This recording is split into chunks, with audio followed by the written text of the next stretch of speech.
क्या होगा अगर सुप्रीम कोर्ट जीसस क्राइस्ट पर मुकदमा चलाए?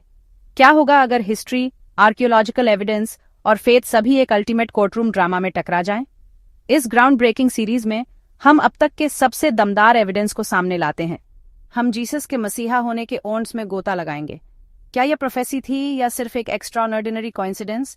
हम हिस्टोरिकल और आर्कियोलॉजिकल एविडेंस को एक्सप्लोर करेंगे जो दुनिया भर में मिले हैं, एंशिएंट मैन्यूस्क्रिप्ट से लेकर मिरेकुलस डिस्कवरीज तक। क्या एविडेंस एक डिवाइन फिगर के क्लेम को सपोर्ट कर सकता है, या यह सब सिर्फ एक लेजेंड है? एक ऐसे ट्रायल के लिए तैयार हो जाइए जैसा पहले कभी नहीं हुआ। हमारे समय के सबसे जरूरी सवालों की परीक्षा। क्या वह गॉड के बेटे हैं या सिर्फ एक इंसान? फेथ, हिस्ट्री और ट्रुथ के ट्रायल के लिए हमारे साथ जुड़ें। ठीक है, चलो नंबर्स की बात करते हैं। बहुत बड़े, दिमाग घुमा देने वाले नंबर्स। जब बात आती है जीसस के पुराने प्रोफेसीज को पूरा करने की, तो मैथमेटिक्स बहुत तेजी से वाइल्ड हो जाती है। मैं ऐसी ऑन्ट्स की बात कर रहा हूं जो वेगास को भी शर्मा दें। 1950 के दशक में मैथमेटिशियन पीटर स्टोनर ने यह क्वांटिफाई करने की कोशिश की कि एक व्यक्ति के लिए जीसस के जन्म से बहुत पहले रिकॉर्ड की गई मैसियानिक प्रोफेसीज में से कुछ को भी पूरा करना कितना इम्प्रोबेबल होगा। उन्होंने सिर्फ 8 स्पेसिफिक प्रोफेसीज पर फोकस किया। डेटा क्रंच करने के बाद स्टोनर ने ओन्ट्स को 100 क्वाड्रिलियन में 1 कैलकुलेट किया। साइंटिफिक नोटेशन में यह 10 की 17वीं पावर में 1 है। इसे समझने के लिए कल्पना कीजिए कि पूरा टेक्सास राज्य 2 फीट गहरे सिल्वर डॉलर्स से ढका हुआ है। अब उनमें से सिर्फ एक सिक्के को मार्क करें, अपनी आंखें बंद करें, इधर उधर घूमें और अपनी पहली ही कोशिश में वह मार्क किया हुआ सिक्का उठाएं। हम इसी पैमाने के चांस की बात कर रहे हैं, लेकिन यही नहीं रुकते। अगर आप 48 प्रोफेसीज को देखें तो मैथमेटिक्स एक्सप्लोड हो जाती है। प्रोबेबिलिटी 10 की 69वीं पावर में 1 हो जाती है। एक ऐसा नंबर जो इतना बड़ा है कि इसे विजुअलाइज करना लगभग इम्पॉसिबल है। इसका क्या मतलब है? स्टैटिस्टिकली किसी के भी इन प्रोफेसीज के एक हिस्से को रैंडम चांस से पूरा करने की संभावना एस्ट्रोनॉमिकली लो है। कई लोगों के लिए इम्प्रोबेबिलिटी का यह स्तर यह तर्क देने के लिए इस्तेमाल किया जाता है कि जीसस का इन प्रोफेसीज को पूरा करना कोई कोइंसिडेंस नहीं था, बल्कि कुछ एक्स्ट्राऑर्डिनरी था, शायद डिवाइन भी।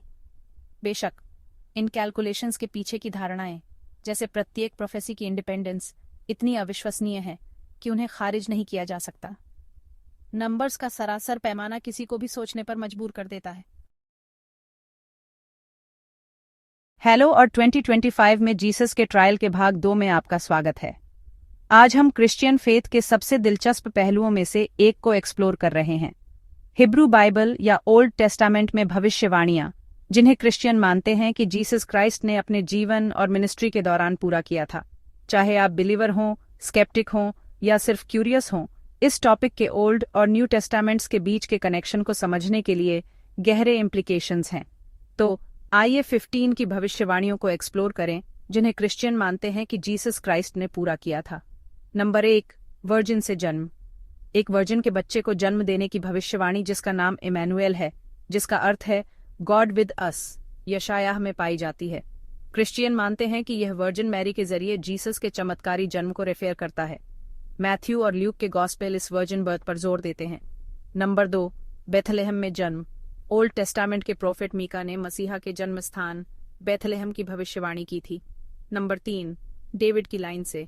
मसीहा का किंग डेविड की रॉयल लाइन से आने का वादा किया गया था। नंबर 4, गैलिली में मिनिस्ट्री। यशायाह ने भविष्यवाणी की थी कि मसीहा अपनी मिनिस्ट्री गैलिली के क्षेत्र में शुरू करेगा। नंबर 5, बीमारों को ठीक करना। यशायाह ने भविष्यवाणी की थी कि मसीहा अंधों, लंगड़ों और बीमारों को ठीक करेगा। नंबर 6, गधे पर यरूशलेम में प्रवेश करना। झकारिया की भविष्यवाणी में मसीहा को यरूशलेम में विनम्रता से गधे पर सवारी करते हुए आने का वर्णन किया गया था। नंबर 8, 30 चांदी के सिक्कों में बेचा जाना। झकारिया ने भविष्यवाणी की थी कि मसीहा को 30 चांदी के सिक्कों में बेचा जाएगा।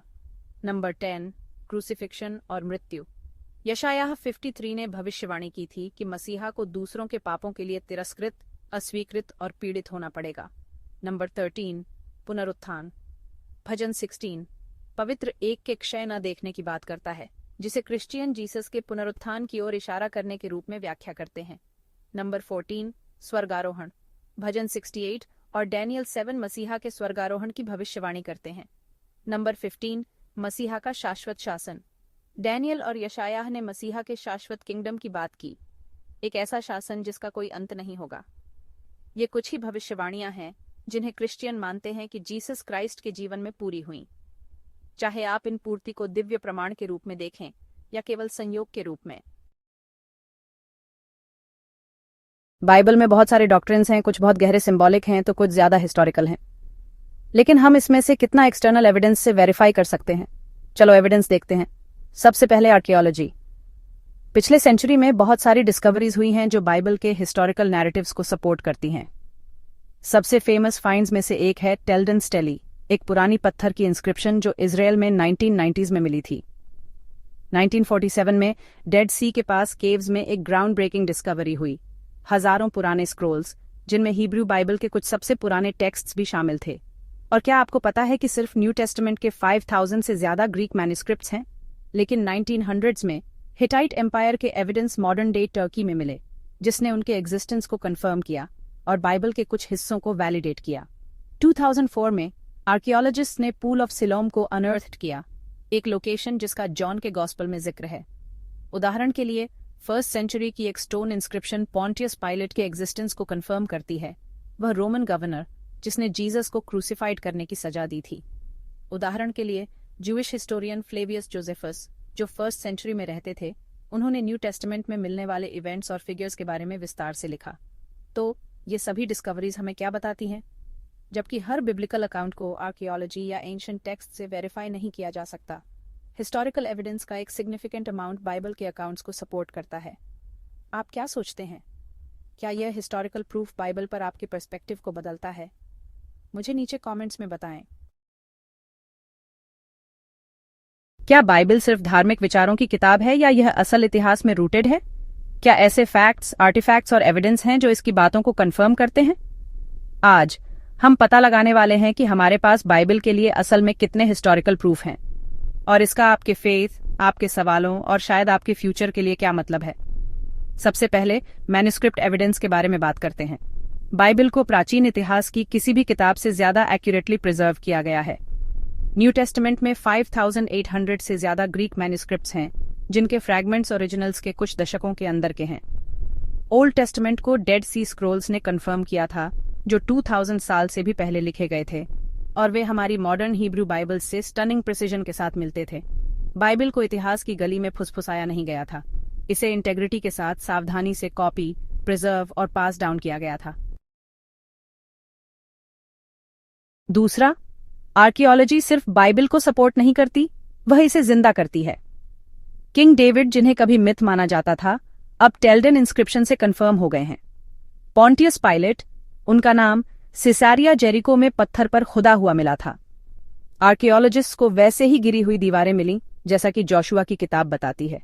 हेजेकियास टनल, कायाफासिस टूम, बेबीलोनियन रिकॉर्ड्स, ये लिस्ट बढ़ती जा रही है।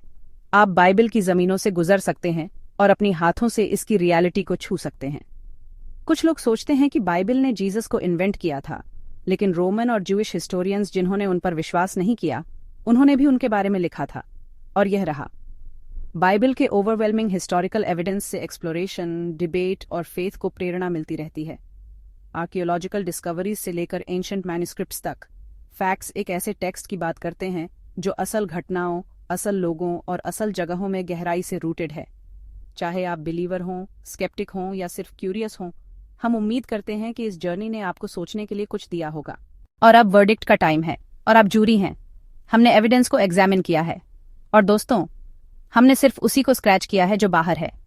बाइबल की पूरी हुई प्रोफेसीज के एस्टॉनिशिंग ऑन्ट्स से लेकर आर्कियोलॉजिकल डिस्कवरीज तक जो स्क्रिप्चर को वैलिडेट करती हैं, आई विटनेस अकाउंट्स और हिस्टोरिकल रिकॉर्ड्स तक जो किसी ऐसे व्यक्ति की ओर इशारा करते हैं जो सिर्फ एक इंसान से कहीं ज्यादा है।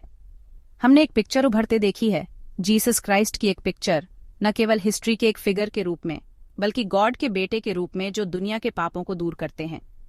हमने उन लाखों जिंदगियों में भी डीप डाइव नहीं किया है जो उनके साथ पर्सनल रिलेशनशिप के थ्रू रेडिकली ट्रांसफॉर्म हुई हैं, या डॉक्यूमेंटेड कन्फर्म्ड हीलिंग्स जो नेचुरल एक्सप्लेनेशन को डिफाई करती हैं।